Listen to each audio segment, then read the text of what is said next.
about to listen to the Dr. Dahlia Show. Sassy, stimulating medical talk radio. Any medical advice Dr. Dahlia Wax gives on her show should not be substituted for an actual visit to your medical provider. And now, here's Dr. Dahlia.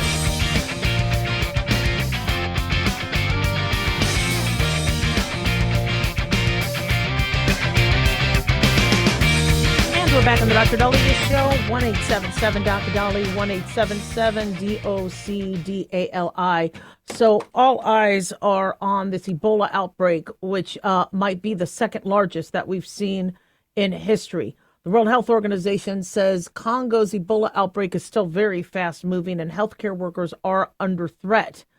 They are out. Apparently, the outbreak is outpacing response efforts. Frontline healthcare workers are facing very risky conditions, and the rare Bundibugyo strain of Ebola has infected over 1,000 people in the Congo and 20 in neighboring Uganda. This is the highest first month total of any episode of the disease, even surpassing the Ebola outbreak of 2014 to 2016 that killed 11,000. The speed and the rapidity of the cases in the first month is not a good sign.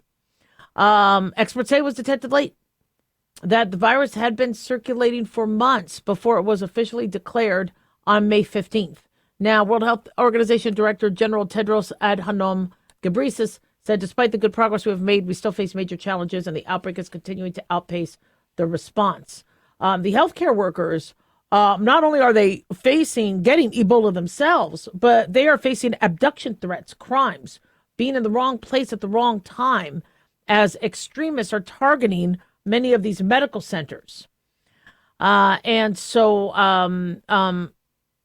people always ask, how does this spread? What's going on? Well, local people in local villages are not very distrustful, are not very trustful of, a lot of, of outsiders or of urban or of, and they want to be able to bury their loved ones. They want to be able to honor their rituals and local traditions.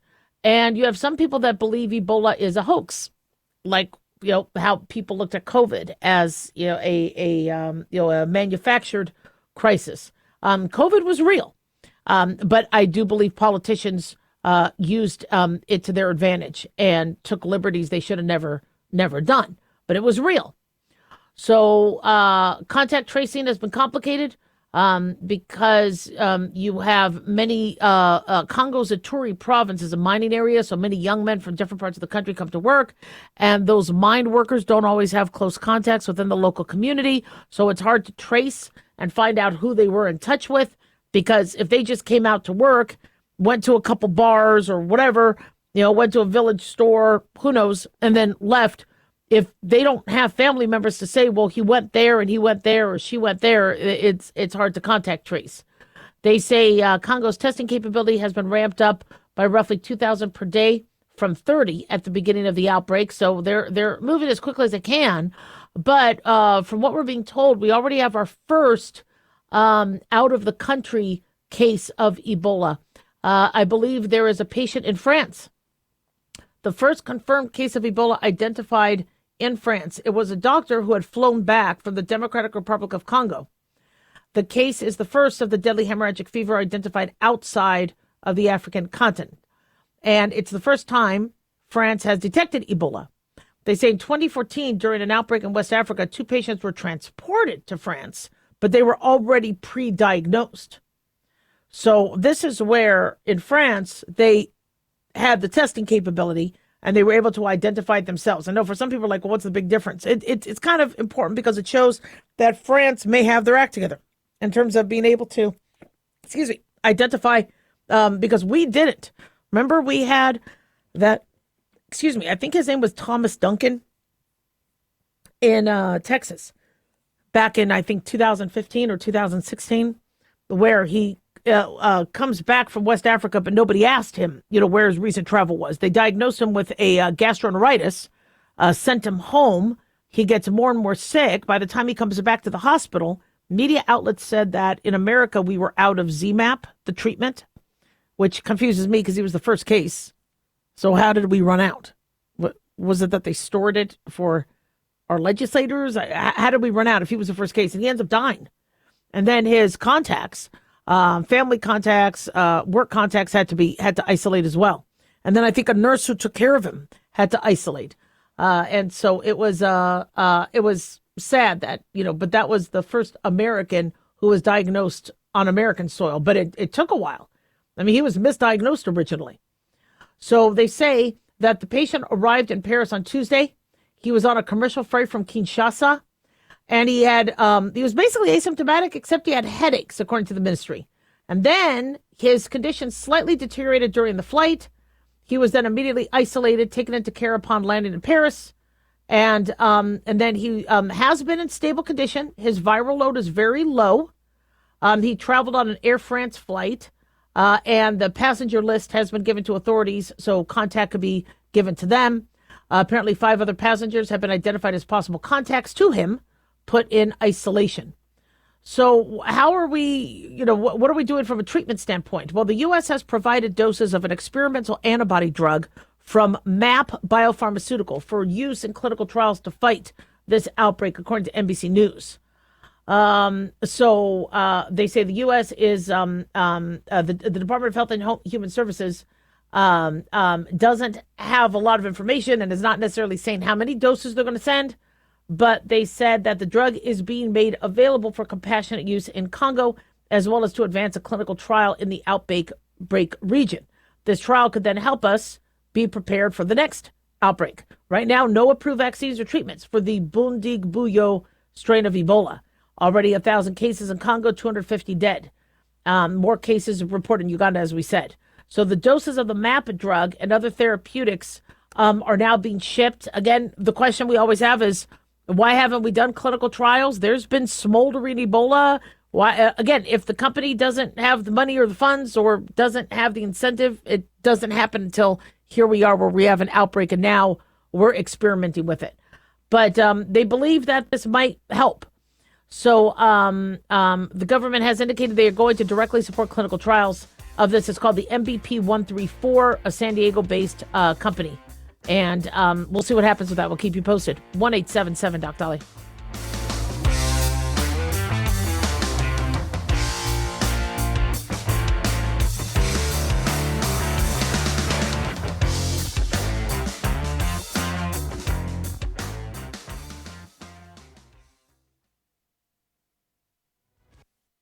Let's face it, guys. We're living in times where the truth is becoming more suppressed and censorship is increasing at an alarming rate, especially on social media platforms. It's Clyde, and I want to tell you about a safe and secure digital playground we put together just for you. It's Aftermath.media. You get access to thousands of Ground Zero archives and podcasts, along with our private social media groups with your basic membership starting at only $7 a month. Each subscription includes tech support, access to the RSS feeds, along with our own chat room and Telegram channel. In addition, the premium membership includes research study groups, webinars, a document and movie library, a live video stream of Ground Zero, a monthly Zoom chat with me, and other bonus content. Be sure to check out our yearly specials as well. Sign up today while you're thinking about it. Sign up at Aftermath.media. Again, that's Aftermath.media.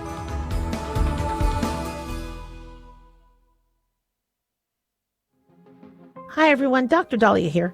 Thousands of physicians, residents, nurses, and medical students are silently dealing with depression. And tragically, 400 take their lives each year. 400! I wrote The Depressed Doctor, hoping to reach out to anyone struggling. You're not alone. Don't stay silent. The Depressed Doctor can be found on Amazon, or the book can be found on drdahlia.com. And if you or anyone you know needs help, call or text 988, the National Suicide and Crisis Hotline.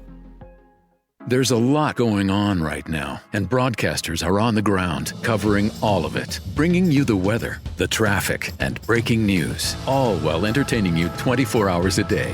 Someone needs to tell you what's going on around the world and in our hometowns, and that someone is us. We are free radio. We are always there. We are broadcasters. Visit wearebroadcasters.com or text radio to 52886 to learn more. Furnished by NAB and this station.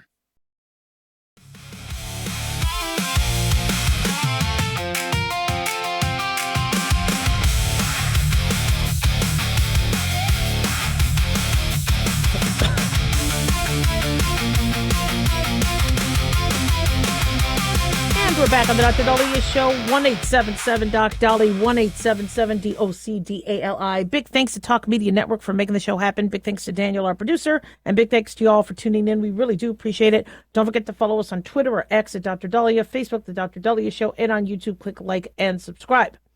So mail-in ballots are a cluster and a seventh. I think the majority of us agree with that, who have common sense. However, the Democrats really, really like it because it's very, they're hard to track, they're hard to control, and it leaves a lot of room for some shenanigans. And I don't understand why more Democrats aren't against that, because that could work both ways. If you have a process that's not airtight as it pertains to our elections, that could hurt you later on down the line. And so the U.S. Postal Service is now refusing to deliver random mail-in ballots. They will deliver them in states that have approved voters, but they are not going to deliver them in states who do not hand over a list of the voter rolls. That's according to Postmaster General David Steiner, told the Senate Homeland Security and Governmental Affairs Committee on Wednesday. Now, Democrats are really upset. They're saying, well, that's going to influence this election. That's not going to. The mail-in ballot is a very easy process, which, by the way, other countries have, where you apply for one. It's not just randomly in your mailbox, where, well, we're just going to shoot out mail-in ballots, not verify your address, not verify who you are, if you're even in the state, if you're a citizen. We're just going to, no other country does that. You know, you could grab a mail-in ballot on your way out. No. You apply for it. I'm sick. I'm disabled. I'm going to be out of the country. I'm going to be indisposed. I won't be able to actually walk up to the voting booth. So I'd like to ask for a mail-in ballot. That then puts you into the system. You get the mail-in ballot. You confirm you got that one ballot. This ensures nobody votes for you under your name there's a way to do it. And we didn't really worry that much about fraud because we were only talking about a handful of mail-in ballots compared to the millions of votes in a district. So if there were 2,000 or 3,000 mail-in ballots, it didn't take weeks to count them because we pretty much knew who, was going to win with or without them. 3,000 didn't make a difference when you were looking at 20 million people voting or whatever. So we want every vote to count, but we could call elections the night of. Since mail-in ballots, it has been a cluster, just an absolute mess. And one issue that I think a lot of people have is they're just being by default mailed to everybody. What if I move? Where's my mail-in ballot? I have been in my home for now 11 years. And only 2 of my family members get mail-in ballots and 2 don't. Where are those other 2 being mailed to? And what are they voting as? It's kind of frightening. So for the post office to say, look, these mail-in ballots, these are ballots. These are pretty important documents. We want to confirm. I don't blame them. Now, is that legal? Can the U.S. Postal Service decide not to deliver mail? This might go up to the Supreme Court eventually.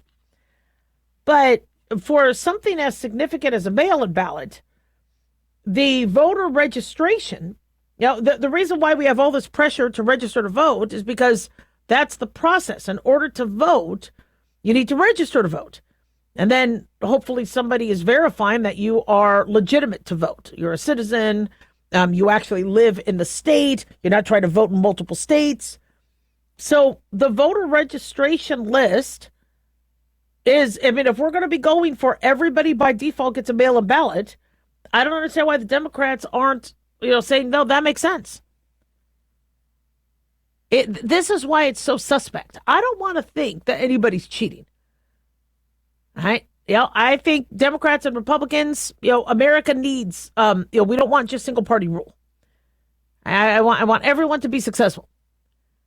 But when you keep fighting obvious election integrity concerns, it starts to make you scratch your head.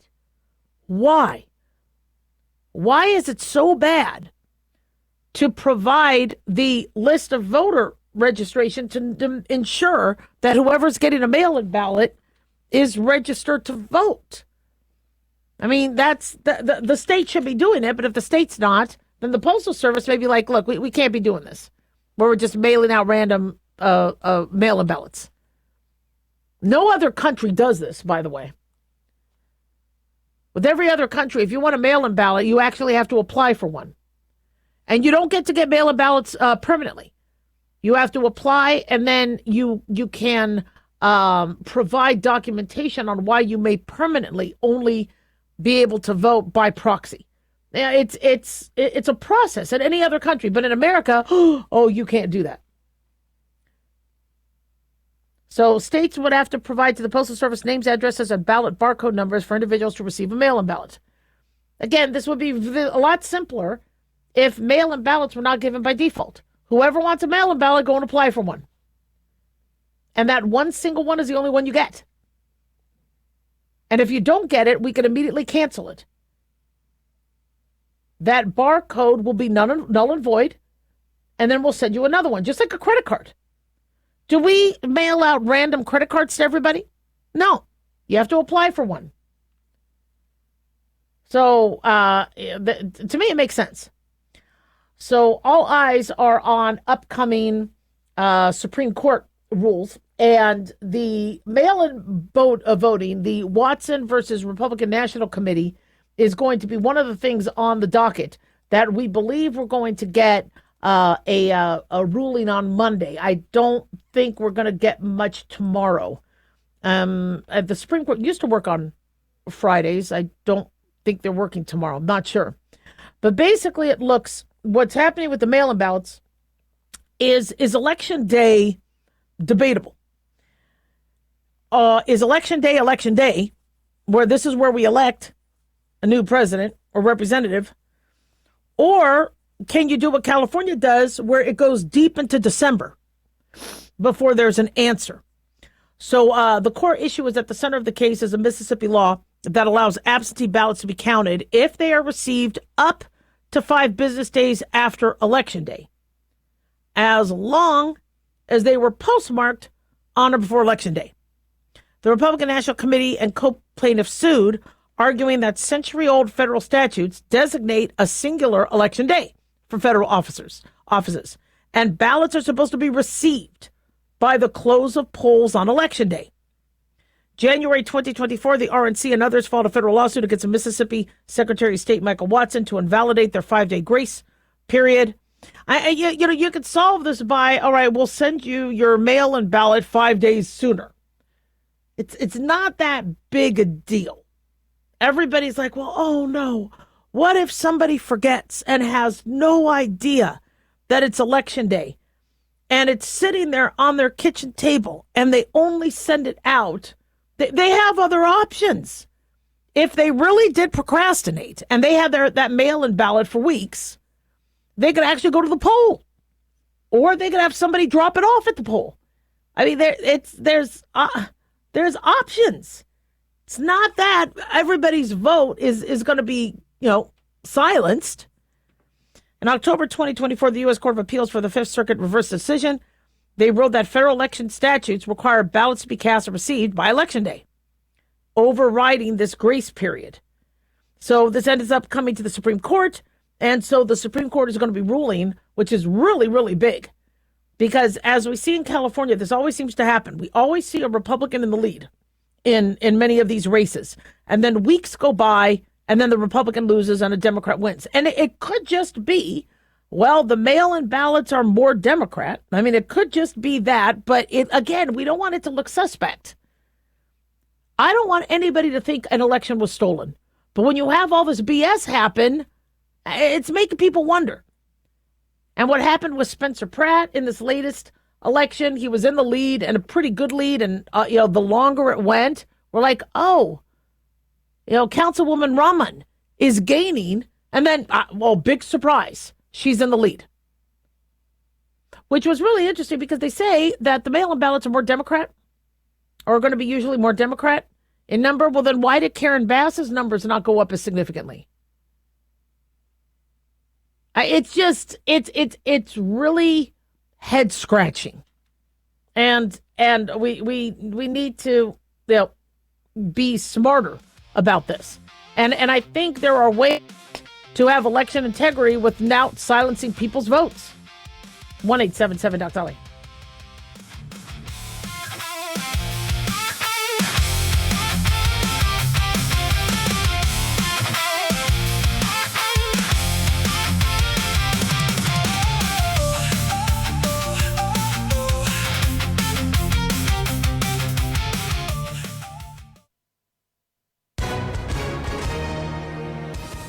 Hi, everyone. Super Bowl champ Vernon Davis here from Legal Help Center. If you've been injured in an accident and think you deserve compensation, listen up, because we have legal professionals standing by right now to answer your questions for free. You can find out if you have a case and how much it's potentially worth. The call is free, the consultation is free, and you can speak with a live agent right now.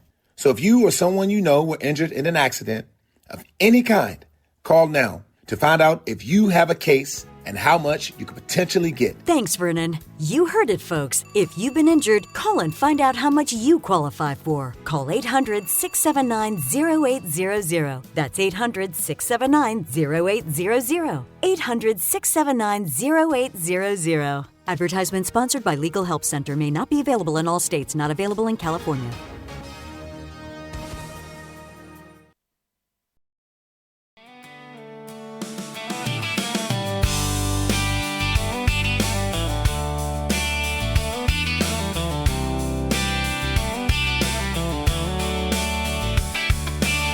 All right, we are back on the Dr. Dahlia Show, 1-877 Dr. Dolly, 1-877-DOCDALI. I apologize for not reading a lot of your emails on air. There's been so much news, but some of these are kind of related to pertinent stories, and so I'll try to get to your emails. I usually will email you back, or I will talk about it on air. So Ben from Las Vegas writes, and this I think was in response to that story where there was a couple whose baby didn't look like them.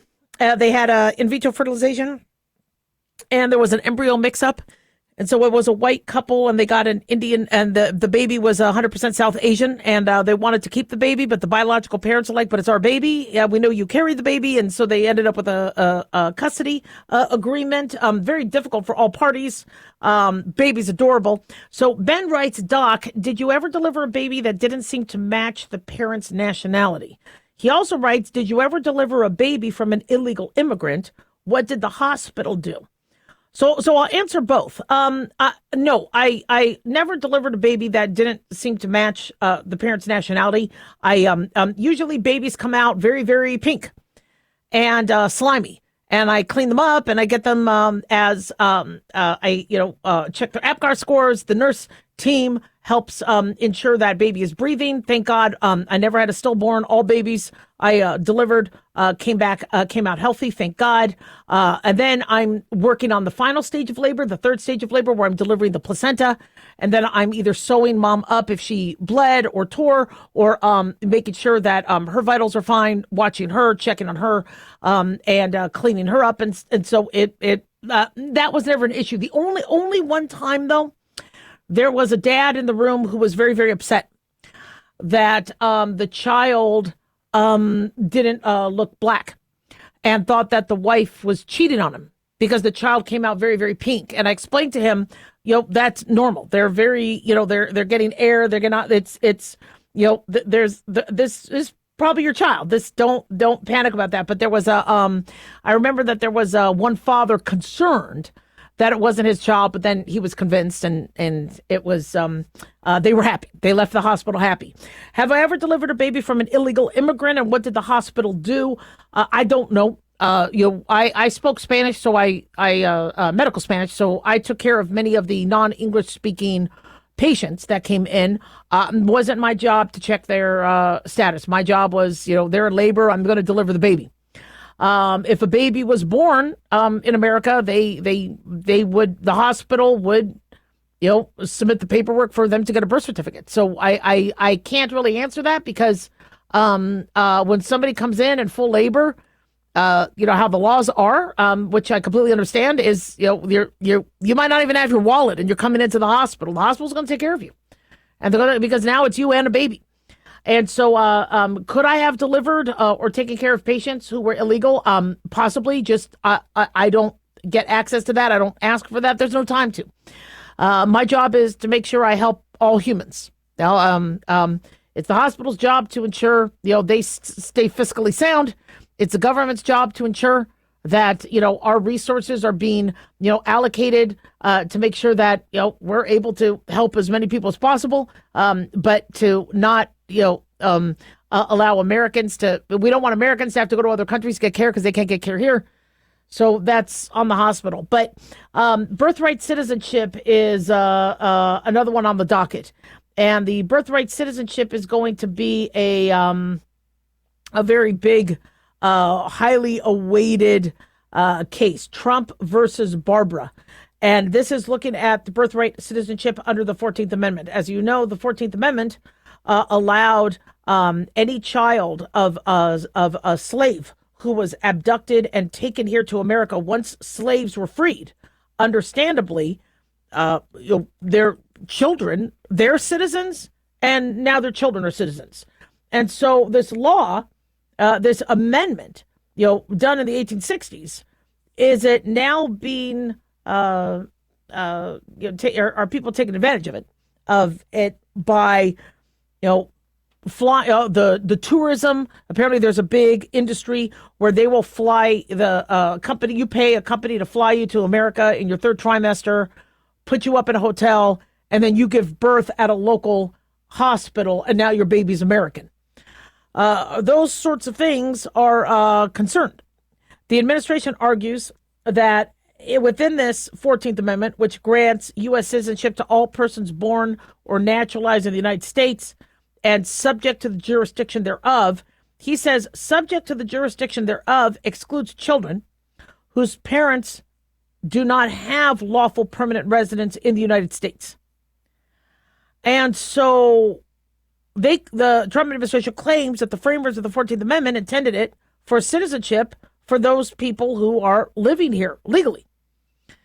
Yet ACLU and civil rights groups argue, no, it is anybody born on U.S. soil. It doesn't matter if the parents were here illegally. It doesn't matter if the parents were. Yet I believe in other countries, and I want to reconfirm this, where if you're in another country illegally, your child is not going to be a citizen of that country. So, I mean, America has been very, liberal and very nice with that, but it always is somebody taking advantage. Somebody taking advantage of the situation ruins it for everybody else. And so here we are now with, people, and I don't blame them. I mean, a parent trying to get into America so their baby could be American, to give birth here, they're doing it for their child. I understand what the parents want to do. They love their child, but unfortunately, if we don't follow the laws the way they're intended, people take advantage, and this is a concern. And so here we are. Supreme Court will probably give us a ruling on that, and that's going to be tricky. Does the 14th Amendment mean anybody, even if they come here illegally, and give birth, or make it right across the line, and they don't have any legal relationship to America? Does that now make the child American and now anchor the family? They call them anchor babies when the baby is born here because now the mom and dad have to be here, understandably so, to raise the baby. And this wasn't the intention of the 14th Amendment. The 14th Amendment is, look, what happened to you as a slave was horrible. And you're from another country. If you want, you and your child can be American citizens. That's the least we could do. I'm glad we have that. Just no way should it have later turned into what it is here. And again, it wouldn't have been an issue if it was the once in a blue moon, somebody traveling for work. We usually don't have women in their last trimester travel, especially their last month. We usually, have women stay close in case there's complications and they need to be near a hospital where they have insurance and where they can, get care depending on what country they're from, whether it's a socialized medicine system, et cetera.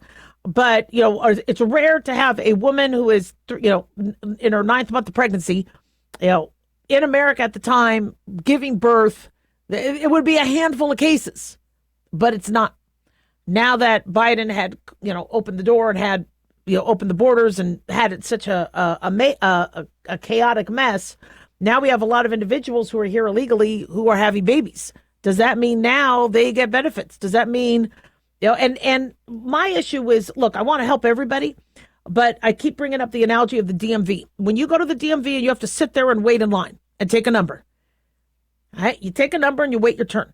If somebody decides to walk in and go up to the front of the line and get help, you and everybody else sitting there going, whoa, wait a second. We had to take a number. We had to stand in line. You need to be in line too. And if they're like, well, no, I want to go and take cuts, then security has them removed or has them go and, take a number and go in line. We do that at a bakery. We do that everywhere else. So, that not an easy subject, but I think the law is pretty clear. 1-877 Doc Dolly. Don't go away.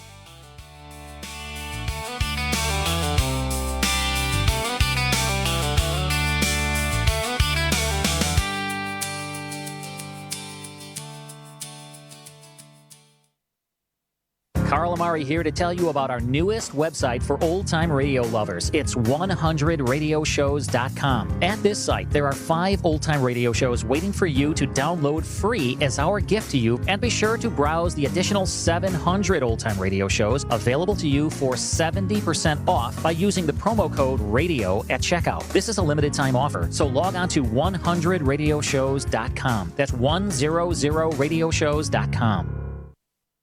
Have you ever thought you'd like to buy and sell houses but didn't know how or where to get the money? My name is Ron LeGrand, and over the past 40 years, I've bought over 3,000 houses without using my money or credit and taught thousands to do the same. Today, even in a virtual environment, we buy nice houses in nice neighborhoods using no banks, realtors, contractors, or other costly entanglements, and build huge cash flow and wealth without the hassle of tenants, all without credit and little or no money. You don't need a license or experience, and I'll show you exactly how it's done. Text FREE to 99799, and I'll send you my free training.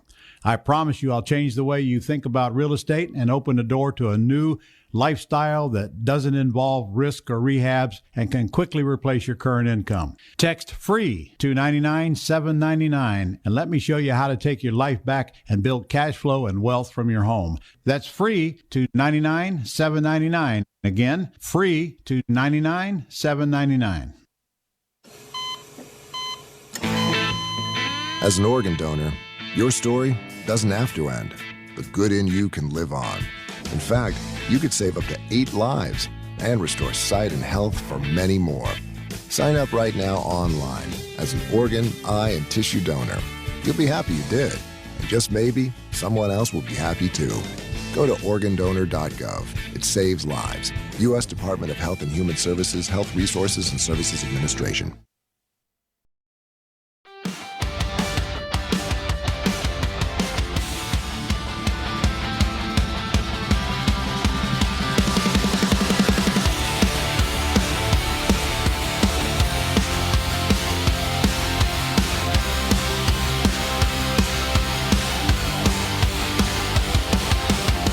All right, we are back on the Dr. Dahlia Show, 1-877 Dr. Dolly, 1-877 DOCDALI.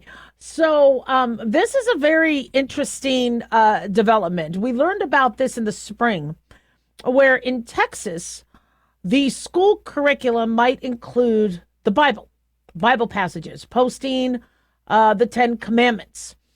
And so, it's this is definitely drawing a lot of controversy with separation of church and state. Which Bible? Are we going to be reading the New Testament, the Old Testament, the King James Version, Quran? What Bible passages?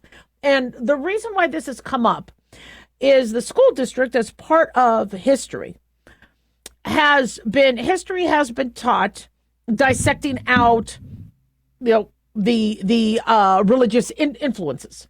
I mean, we might have learned about the Crusades, and we might have learned about, like what happened with the British Mandate, and then Israel and Palestine getting homelands, and then the Palestinians rejecting that, and then Israel keeping their homeland while the Palestinians,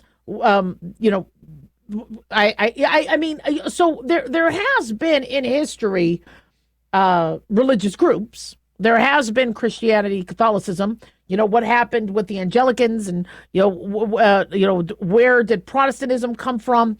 Now, my kids went to Catholic school, so they learned that. But I went to 12 schools because my folks moved a lot. I don't remember getting a lot of that.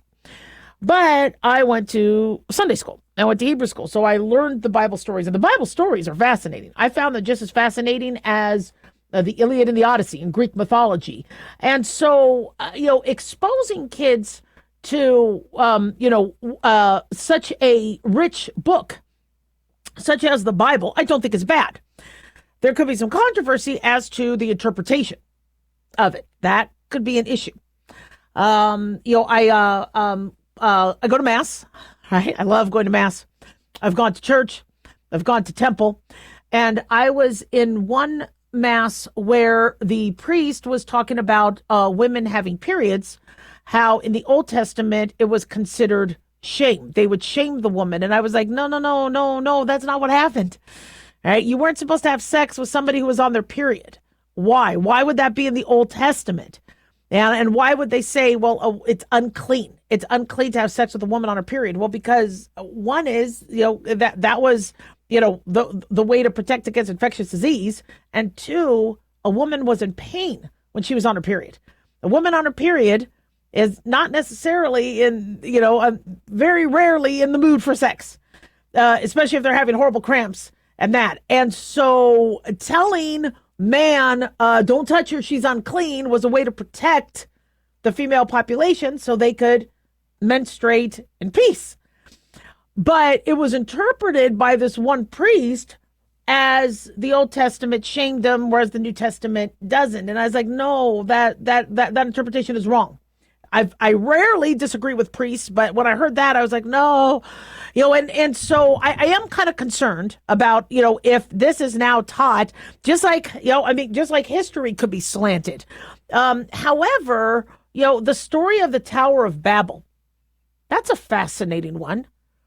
The story of King Solomon having to decide, where you had two moms, and forgive me if I'm not reiterating this correctly, where a mom accused another mom of stealing her baby. And the mom goes, what's she talking about? This is my baby. And she's like, you took the baby from me. She's like, you're crazy. This is my baby. You're lying. So King Solomon had to decide, who was right or wrong. And he said, fine. You know what we're going to do? Cut the baby in half. You get one half the baby, you get the other half. The one who stole the baby said, fine by me. And the mom said, no. Oh my God, no. Just let her have the baby. Just keep the baby alive. Solomon said, stop. That's the real mother. Now, that was, do I believe that happened? Yes, I do. But if you teach it as a story, you're not necessarily infusing religion. You're like, when we read the Iliad and the Odyssey, or we read Shakespeare, or we read East of Eden, or we read Catcher in the Rye, these are books. And so if there are things, within American culture that, is it up to the school to teach them about the biblical references, or is it up to the parents? So that's kind of the controversy of what's going on. So right now, the Texas Board of Education is going to vote on this. It is going to, I guess, be within the social studies curriculum, where it expands lessons on Christianity and Texas history.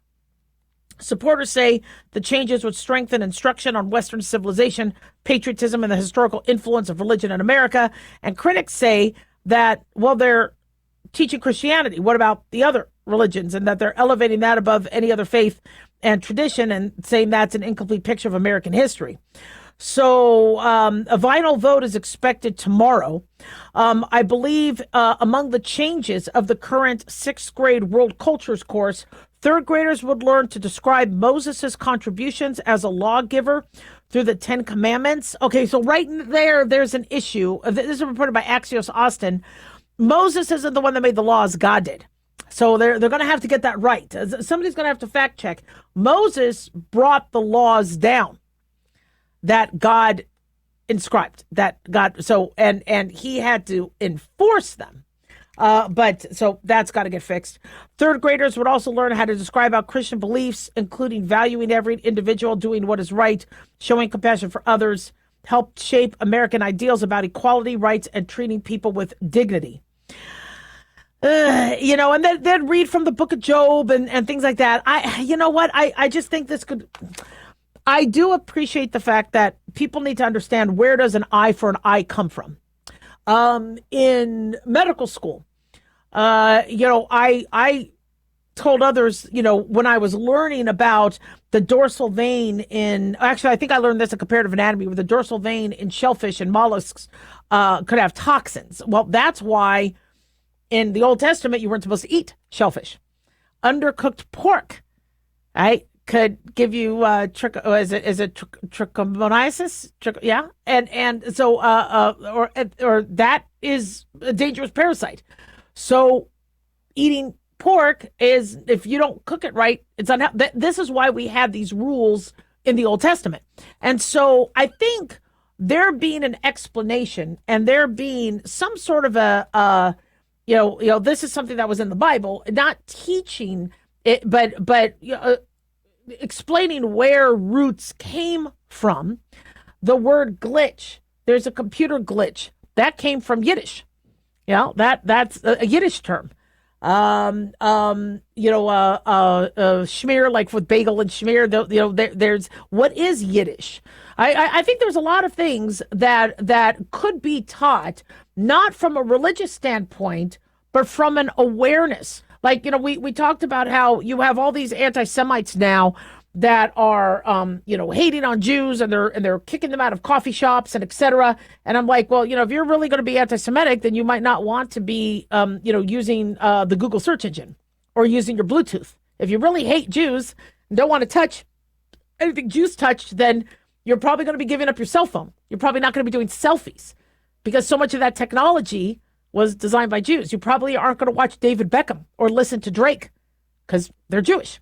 I mean, be so knowing what was, in medical school, they don't really teach why we have a lot of our medical advancements and some of the horrible history behind how we know why some medicines work. And unfortunately, prisoners, Jews during the Holocaust were experimented on. So I think educating people on the history is important. But do we want to teach, Protestantism versus Catholicism versus Judaism versus, that could get tricky. 1-877 Doc Dolly.